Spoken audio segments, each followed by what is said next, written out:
My name is Eric Ness. I live in Fryeberg, Maine. I'm a registered Republican. I'm a constitutional, Jesus-loving American, and make no apology for it.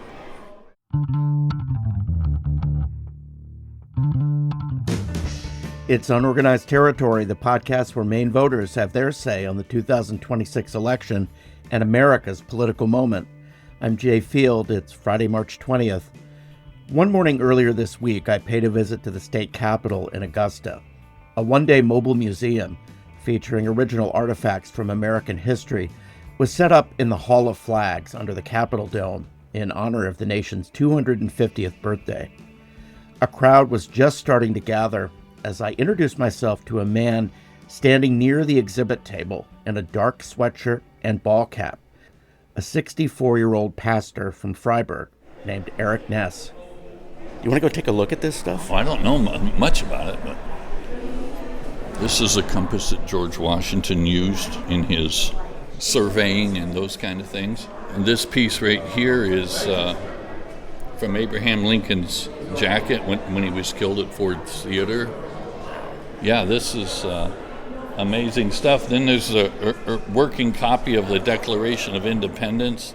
How do you think here in 2026 we're living up to the ethos, the creed expressed in those documents? You read the preamble to the Declaration. We hold these truths to be self-evident, that all men are created equal in it. They are endowed by their Creator with certain inalienable rights, and among these are life, liberty, and pursuit of happiness.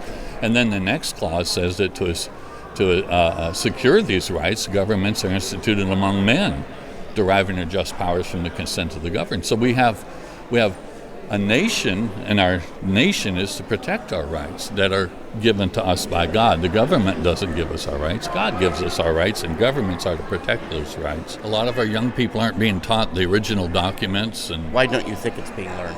This would make me sound strange, but before Marxism can come into a nation, they have to separate you from who you are, who you have been. A lot of the young people are growing up and being indoctrinated. I see you got is that an Air Force hat on? Yes. Are you a veteran? Yes. And what was your role? I was a A-10 crew chief. This conflict we've gotten into in Iran, what are your thoughts on it so far? I served in the United States Air Force from July of 79 to August of 83. At that same time, we were still training Iranian pilots at our Air Force training bases when they were holding hostages. We should have gone in a long time ago. I grieve that we've lost servicemen and women, but that's what we signed up for. Are you the only pastor in your family? Yes, I did not grow up in church. I always knew there was a God, but we never went. December of 1979, while I was in the Air Force, I met Jesus Christ as my Savior, and it changed everything. Growing up, was voting in elections something that was big in your family, that people talk about voting and politics and elections? I don't recall a lot of talk about it. You know, I think my dad was a Republican, probably my mom too, but I don't recall ever going to the voting precinct with them or whatever. But what was the first election you voted in? Ronald Reagan. Yep, Ronald Reagan. I was stationed in Louisiana.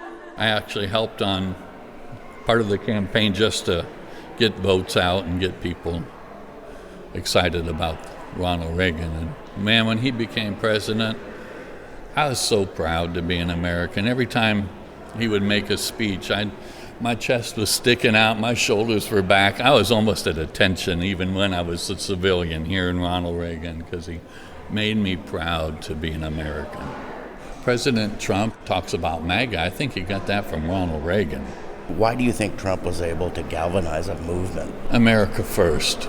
I think the president has resonated with people that have been shamed. When President Trump ran in 2016, we have the most biblical Republican platform that we've ever had. If you don't have the right to life, what right do you have? You had none. Would you say you're a single-issue voter in that sense? Not necessarily. I mean, there are people that I have to vote for that aren't pro-life. Senator Collins, I love her in many ways. Her stand on life is wrong, I believe. I do appreciate her work ethic representing Maine.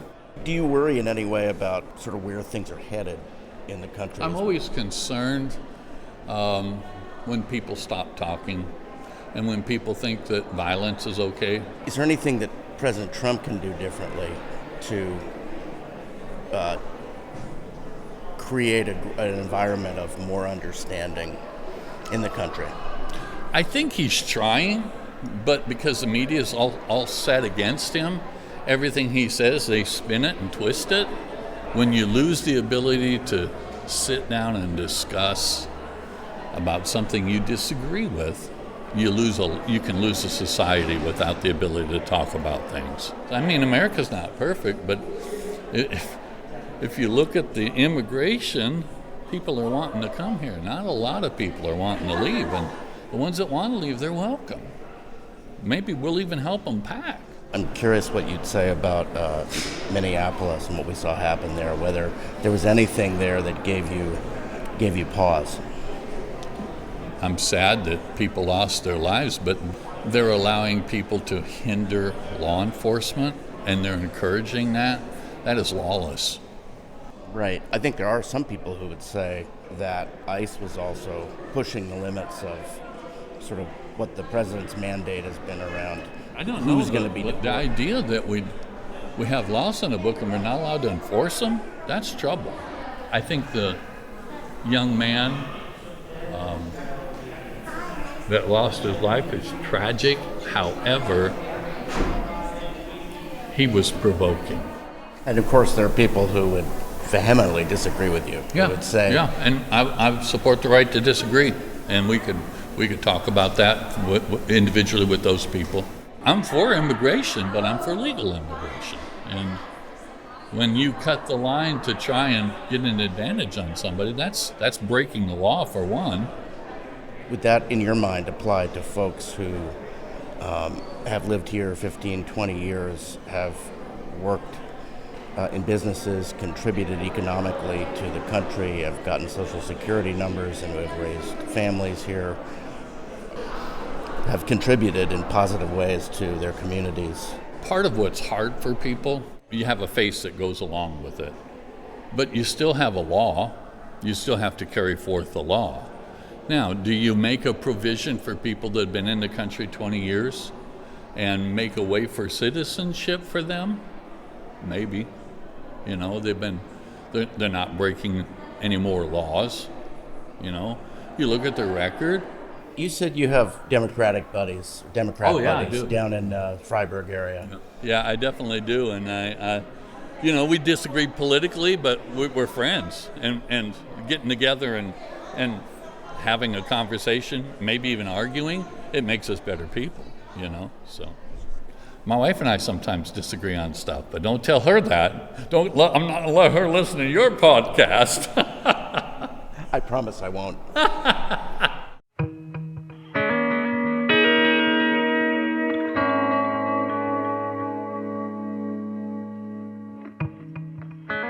Unorganized Territory is edited and produced by me. Sumner McCain wrote, recorded, and produced the music heard on today's show. You can subscribe to Unorganized Territory for free on Substack or listen on Apple, Spotify, and other major podcast platforms. Drop us an email or a comment. Let us know what you think. Unorganized Territory is a production of Waldo Station Media.